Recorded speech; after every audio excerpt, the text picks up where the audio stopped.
Thanks for listening to Hustle and Heart. I'm your host, Edie Weintraub. Today we're talking to Tony Sharpe, founder of Mad Dad Phillies, opening Paladum Eatery. Tony, tell us a little bit about yourself. Well, I'm born and raised in Philadelphia. My passion for cooking came from my grandmother, my grandfather, my mother. I spent a lot of time in the kitchen just eating their food. So I always wanted to be a chef. So I went to culinary school, graduated magna cum laude, perfect attendance here in Atlanta. I went to La Puno Blue, and I have three beautiful daughters. I have a wonderful wife, and that's my story right now. I mean, I just love food. Food brings people together. So I'm born and raised in Philadelphia inner city. Almost. Well, I pretty much worked I did fast food, fine dining, you name it. I did it all. Country club, whole 9 yards. Great way to learn the industry, right? You got a taste of it all, and then you figured out how you wanted to bring your food to market. Right. So you kind of already skipped into my second question. My second question is going to be, who's your biggest mentor in your journey? And if you've learned food from your family, tell us, I guess, a little story of learning a dish from your family member that has stayed with you and brings back good memories. Well, believe it or not, my grandmother, we used to buy fresh fish off the fish truck. She would always get about 10 pounds of fish, teach me how to clean it, fry it up, make some homemade cornbread, grits, some greens, it's eggs, scrambled eggs with cheese. I love to eat when I was a kid. I actually was a fat kid when I was growing up. So I'm sure that just means you made your family happy because they saw you enjoying their food. Yeah, it was amazing. That was a good memory of my grandmother. So yeah, my grandma, like I said, my grandmother she was always the big chef of the family, the cook of the family. We always had large meals. She loved breakfast. Breakfast was one of my favorite foods too. So I enjoyed that. She would make fresh fried fish. She would make, everything from scratch. She would cut her own bacon, she would cure her own meat. So I learned a lot from my grandmother, my grandfather. So like just starting from scratch ingredients, it's perfect. That's the best way to learn because you built that foundation, and then you can add the different profiles of flavors to it. Right. So what has been your biggest challenge to date? My biggest challenge to date is just finding people who are passionate about their craft. And what I mean by that is, a lot of times when I was working at Cherokee Country Club, the chef would say, "Why are you here 4 hours early and your shift doesn't start for 4 hours?" So I can't get my work done in 4 hours. I had to come in and get it done early. I had to make sure my station is set up. I had 138 items on that station. So my thing is, it's not about the money. It's about my craft. It's about, being passionate about it. If I could do it for free, I would. But of course, we can't do it for free, but I got bills to pay. So I said that this is important. It's important to really hone your craft. So I always tell my mentees and make sure I'll never forget my first time cooking for a celebrity. I had a student with me and showed him how the mise en place in the culinary world means everything is in its place and prepping and getting ready for the client. And she was like, "Wow, you do different behind the scenes." So yeah, you got to make sure the client is happy. It's important to have everything in place. So that's the importance of being in the culinary world. Just taking it in and having a good time. I think that rule applies to so many other industries as well. To have your preparation there, be ready to rock and roll, because you just never know what's going to come your way. Right. And like I said, my mentor will be Kevin Walker. He's a certified master chef. He worked at Cherokee for years, and he always told me, I always asked, "What's your secret to creating dishes?" He said, "You got to understand flavor profiles. You got to take your time and really pair things together." And I learned a lot from him. There's only 96, now maybe 106 certified CMCs in the United States. So it's a certification that people strive to. But I would love to get that certification, but a lot of work too. What does it take? The test is like a week long. It's grueling, long hours. And every single, dish possible. I mean, to test your, technique. Yeah, they test your technique. You think about Escoffier. Escoffier is a grandfather of culinary arts, and you test your levels of cookery skills. Braising, sautéing, tattoo, doing jellies and doing different types of gourmet dishes and stuff, and baking and pastry, and it's just test your skill level of the French culinary cooking techniques, Italian cooking techniques, all different type of techniques that you have to train on. So gourmet is important too. So You're practicing to this day, ready for it one day in the future? I'll practice every day. I always keep up on my craft to make sure I'm prepared and ready. But my passion right now is growing my brand, Mad Dad Phillies sauces and seasonings. That's how we evolved from our sauces and seasonings. So, and now we have Mad Dad Phillies authentic cheesesteaks and hoagies. So tell us how, obviously you're from Philadelphia. You found that there was a hole in the Atlanta market of all the things you could possibly bring to the market. Why Philly cheesesteak? Well, when I first came here 20 years ago, I couldn't find a great cheesesteak. A lot of people fail to realize a cheesesteak, what makes the cheesesteak a cheesesteak is actually the Italian roll, which is the Amoroso Italian roll. It's like the canvas of the steak. So couldn't find a great cheesesteak in Atlanta. So I said, I'm gonna make my own line of cheesesteaks and hoagies. So I partnered with Amoroso up in Philadelphia. I get the bread imported twice a week from Philadelphia. I partnered with Angus Steak, Certified Angus Grass Fed. Is a nonprofit organization. A lot of the cattlers who actually raise the meat is nonprofit organizations, and it's grass fed, certified Angus steak. You have to have a license for that. So I got my license. Go online, look up Mad Dad Phillies. You'll see our logo on there, Mad Dad Phillies. We're licensed to sell it. Premium ingredients. So when we put in our cheesesteak and it meets the bread, it's like a taste of heaven. You bite into it, it's like nothing like it I ever tasted before in my life. So I am excited about that. We also partner with Herb potato chips from out of Philadelphia. We partner with Tasty Cake. These companies been around for years. When I was growing up in Philadelphia, I catch the bus to high school, and I would drive past the Tasty Cake plant, and all you can smell is the Tasty Cake. Like, oh my God, delicious. So I was like, I gotta have that one day when I open a cheesesteak shop. I want to have Tasty Cakes in my building. So now we have Tasty Cake. We have Herb potato chips. We have Amoroso Italian rolls. I love that you just put that onto the universe and you said, one day is going to happen. I'm going to pull them in. They're going to be my partners and we're going to go. Yeah. And then they are partners. They reach out. They send me a care package for Amoroso. They send me a care package for Herb potato chips. I got a care package from Angus Steak. So I'm excited. And also keep in mind, my wife's, she's vegan. So we do have some vegan options on our menu. That's important to let people know we are thinking about the vegans. We have the seitan, certified seitan. We also have a new vegan plant-based chicken Philly. And then we also do bowls. Some people don't want bread. So we do vegan, we do Philly bowls with wild rice. So actually yellow rice is pretty good. So, yeah. Dangerous to be thinking about food at lunchtime. So thank you for that craving. So tell me a little bit more about eureka moments in your career when you found that your work truly resonated with others. Say that one more time. I couldn't hear you. Say it again. What was your eureka moments? What made you feel fulfilled that the work you were doing was made you happy?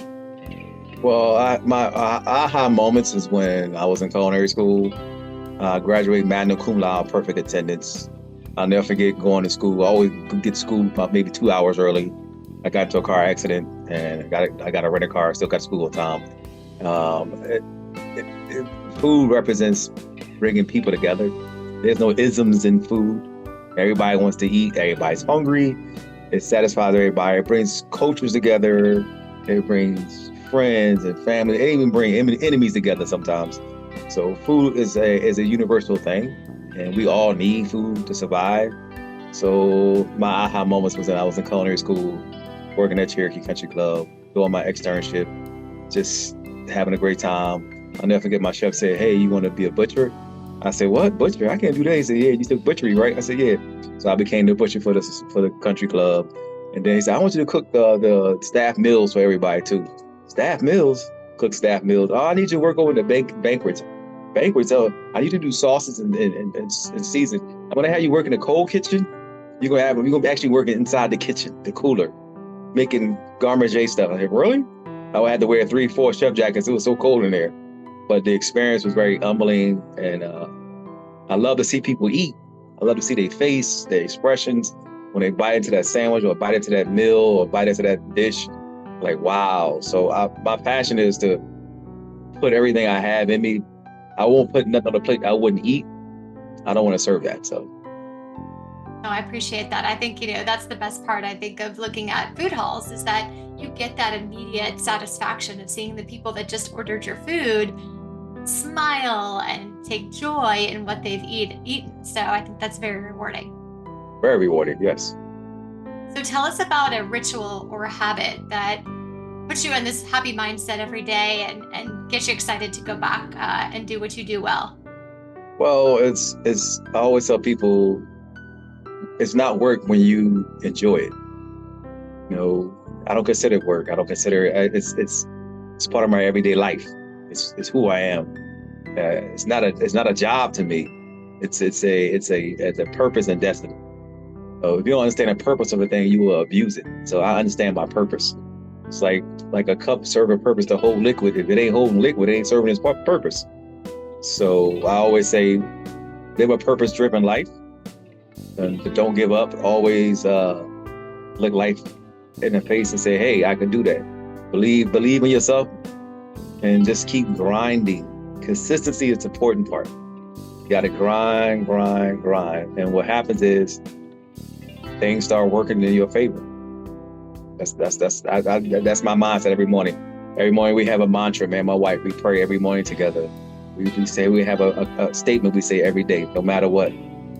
Every day. So you should have what you say. It's power in your own words, basically.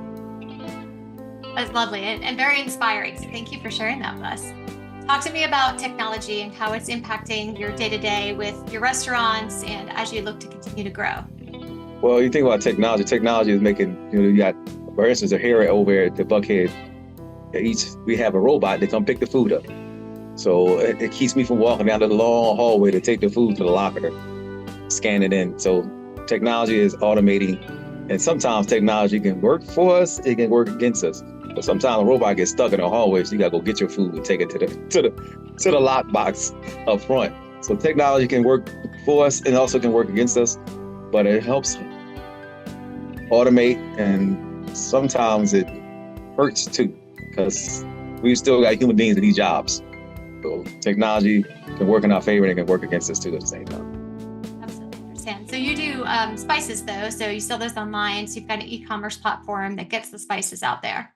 Yeah, we do sauces and seasonings, all-purpose. I have a all-purpose seasoning. We have a blueberry sriracha sauce. We sell up north and across Atlanta at different restaurants. So it's real popular. Blueberry sriracha is I love sriracha. So the blueberries are good for oxidation in the body, are good for circulation of blood, and my all-purpose season is like, it elevates we put it on everything. Put it on our wings, put it on our fries, put it on our cheesesteaks, put it on our salmon, put it in our bowls, we put it on everything. And it helps elevate, but the secret ingredient is a secret ingredient, so I can't tell you that, but you can't find it in the store. Basically, you had to have a special order made, so. We'll come find you for that. That sounds perfect. So what are some of the biggest challenges in food and beverage that you predict for the next couple of years? I guess the biggest challenge was just finding people who want to do the job. Because like I said, it's not an easy industry. It's an oxymoron to have quality of life working in our restaurant business. We work a lot of long hours, it's grueling. I find that a lot of people get in the business don't really know the business. And they get in there and say, oh, I wonder, like, for instance, I had a customer call me last night. He said, oh man, we opened today and we had over 40 plus orders, and I was stressed out. I can't do this. I need to find some more cooks. Can you help me out? I said, yeah, sometimes you have to work your business to see how you got to put systems in place. I tell them systems are important. It will help ease your strain on efficiency. So I said, we got to work on some systems. I said, I'll call you tomorrow. We'll see how things go, and we'll figure it out, how to make some systems work better for you. Let's get you some staff, because there's a high turnover in our industry. It's a food industry. It's a service industry. So it's hard to find good quality people in that industry. And I always say, my management style is to show people how to do it better, never show them what they're doing wrong. Because a lot of times we focus on the negative. I try to focus on the positive. Hey, let's do it this way. I think it'll work better this way. So, Appreciate that. I think there's often times where you can educate someone that this can be a career path. I don't think, everyone is required or should go to college, like maybe some higher education, culinary, learn from others, apprentice. I feel like, so long as you have the right mentors out there that have the right foundation to instill, it's very inspiring. right, right. So with that, that's a perfect segue. What advice would you give to someone who's looking to open their own restaurant? Make sure you do your research. Make sure you have a product that's is a demand in the market. Find out your market share. Find out where the demand is at. Make sure you get a product that you're proud of, you're passionate about. No matter what, don't give up. Keep plugging away, keep hammering away, and just make sure you have the funding to grow your business, because you got to do marketing, you got to do advertising, you got to do logos, you got to keep that in mind. You got to make sure you have enough money to survive your business. Sometimes people just open stuff up, no plan, no business plan, no budget, no costing out menu items, they don't know how much stuff costs, and it's just doing it, just be doing it. I'm not sure, but it's important to know, have structure in your business, basically. Your homework. I appreciate that. So I'm very curious, right? Your wife is vegan. Was she vegan when you met her? No, she was not vegan when I met her.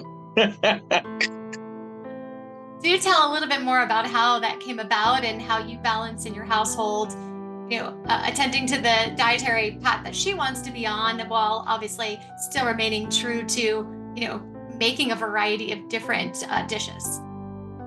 Well, I had a clientele that I used to be a private chef. They were all plant-based clientele. So I would figure out ways, like for a vegan steak, take an eggplant, roast it, turn it into a steak type thing. Vegan shiitake bacon. You take the bacon, you shave it super thin. You put olive oil on there. You throw it in the oven on 200. Let it air dry out till it's crisp. It tastes just like bacon. So a lot of plant-based food is actually higher in protein than animal protein. If you think about it, elephants don't eat meat. Strongest animal in the world. Gorilla don't eat meat. One of the second strongest animal in the world. So I think it's a misnomer that there's no protein in plants. That's not true. There's a lot of protein. It's advertising, right? By the industries who want to encourage you to continue eating meat or dairy or whatever it may be, because God forbid their business is affected. Yeah, that's true. Because like I said, chickens don't eat chickens, and elephants don't eat elephants. So plants is your number one protein, believe it or not. That's why the Angus steak is grass-fed protein. And I'm sure, at the end of the day, you can taste it when it comes through, right? You feel that love, you feel that earthiness. Right, you can taste it. You can taste it in your food. So your palate you can define or train your palate to taste great food, and you can tell the difference. So with that, where do you find your inspiration? My inspiration is from my family, from the culinary world. My inspiration is my children. Like I said, family is important to me. Food is important to me. I had a near-death experience a couple of years ago. I almost died. I was in a coma for 2 months, on a ventilator, in the ICU at the hospital. Couldn't walk, couldn't talk. I had to learn how to walk, talk. Had to go through occupational therapy, physical therapy. And when I came out the coma, things changed for me, I decided, life's too short. So it's important to run after every dream I had. I don't care how old you are. You think about KFC, think about Chick-fil-A, think about all these people who started their own businesses. KFC was like 70-something years old, 80-something years old. You think about True and Kathy and all them. So look where they are now. Just be consistent. McDonald's, Ray Kroc, those are inspirations. People who are in the restaurant business are doing really well. You think about, Tesla. You think about all different people who are. It's consistency. Just be consistent, persistent. Your breakthrough will come through. So do now? What does the future hold for Mad Dads and your team? Well, where our future holds, our goals, like we're going into our new location. Actually, it's we're there already in Paladine Eatery. We're working on a potentially third location and a fourth location. We're constantly trying to evolve, incorporate different brands, just working on ourselves to be better, to make sure we are taking care of our customers, our guests, our clients, whatever you want to call them, all the above, our friends, our families, they're everything. There's a whole bunch of, it's a community. It takes a community to really be successful. I can't do it by myself. I need everybody. I know with that, your wife works with you in the industry. Have you pulled in any of your daughters as well? Nah, not yet. My daughters, they focus on fashion and entertainment and TV, and they're in school for those type of things. Well, that's a great balance for you, right? Because the rise of social media, they can translate all of that for you and I, right? I leverage my niece and nephew to teach me about TikTok. Show me, how do you do this? Right. Because I look at it and I just, my eyes glaze over and they just boop, boop, boop, all done. Yeah, technology, they know all that stuff. I leave that to them and leave that to my wife. They're the technology gurus. Does a great job. I focus on the food. Like you said, takes a village. Got a great team. So where can our listeners get more information about you? You can all find us on social platform, maddadphillies.com.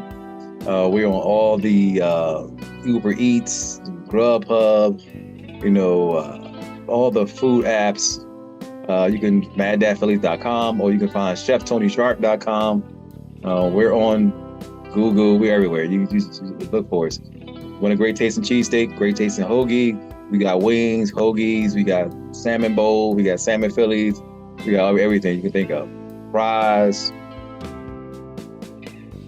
All the deliciousness. Yes. Well, big thank you to our guest today, Tony Sharpe of Mad Dad Phillies, for sharing such valuable insights about his culinary journey. Be sure to check out Mad Dad at Halidom Eatery and at Buckhead Eats. To our listeners, thank you for tuning in. Until next time, keep savoring the flavors of success and stay hungry for more stories from leaders and innovators in the culinary world. My name is Chef Tony Sharpe. Listen to Hustle in Heart. Full of heart. Thank you all.